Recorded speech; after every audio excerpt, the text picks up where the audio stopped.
보험사는 부지급 사유를 이렇게 세 가지 정도로 해서 서면으로 보내왔습니다.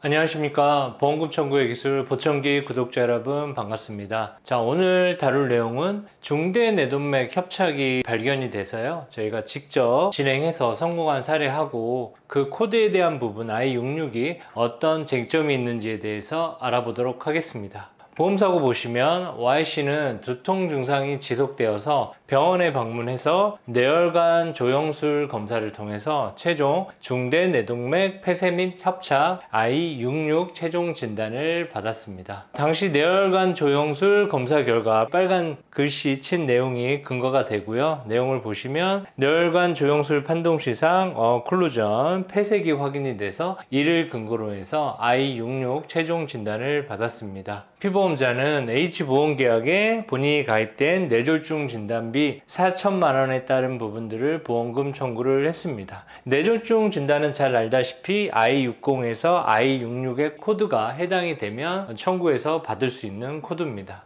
자, 그런데 청구를 했는데 보험사는 부지급 사유를 이렇게 세 가지 정도로 해서 서면으로 보내왔습니다. 첫 번째 보시면 협착률이 50% 이하니까 임상학적 의미로 50% 이상이 돼야지만 I66 진단이 가능하다는 의견을 줬고, 두 번째는 신체적으로 신경학적 결손이 없다, 이런 경우에는 I66 진단이 또 불가하다는 입장을 또 전달을 했습니다. 그리고 세 번째, 모야모야병이 의심이 된다, 협착에 따른 부분들이 아닐 수도 있다는 내용을 전달을 해서 부지급 처분을 했습니다. 그래서 피보험자 A씨는 이 부분이 억울해서 저희 보청기 TV에 문의를 해서 저희가 직접 진행하였습니다. 그래서 보험금 지급을 최종적으로 받았는데요, 저희가 손해사정서를 통해서 주장한 내용은 그렇습니다. 첫 번째로 주치의 진단이 약관상의 검사 방법, 아까 뇌혈관 조영술 검사를 했죠. 그리고 확정 진단을 받았기 때문에 문제가 없다는 부분들을 주장을 했고요. 두 번째, 보험사 부지급 사유에 따른 의료 자문이나 동시감정이 먼저가 아닌 주치의 진단에 따른 부분들이 의학적 소견이 먼저 필요하다는 내용을 저희 주장을 했습니다.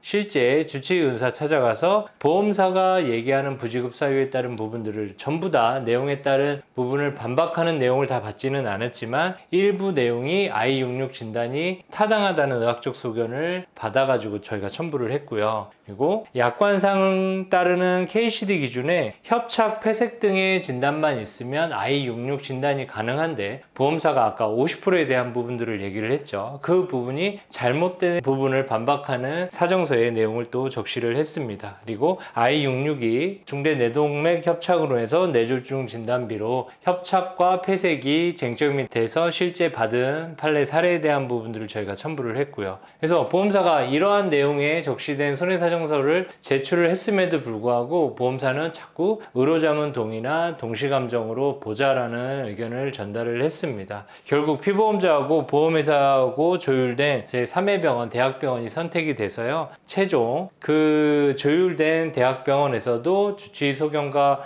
같이 중대내동맥 협착 I66 진단이 최종 진단이 맞다라는 소견을 주셔서 결국 피보험자는 뇌졸중 진단비 4천만 원 모두를 지급받을 수가 있었습니다. 자, 오늘 중대내동맥 협착 I66 진단을 받고 뇌졸중 진단비 직접 진행해서 모두 지급받은 사례에 따른 부분과 쟁점에 대해서 얘기를 했습니다. I66과 포함해서 I65도 협착과 폐색에 따른 부분을 가지고 보험사가 보험금 분쟁을 발생시키는 코드입니다.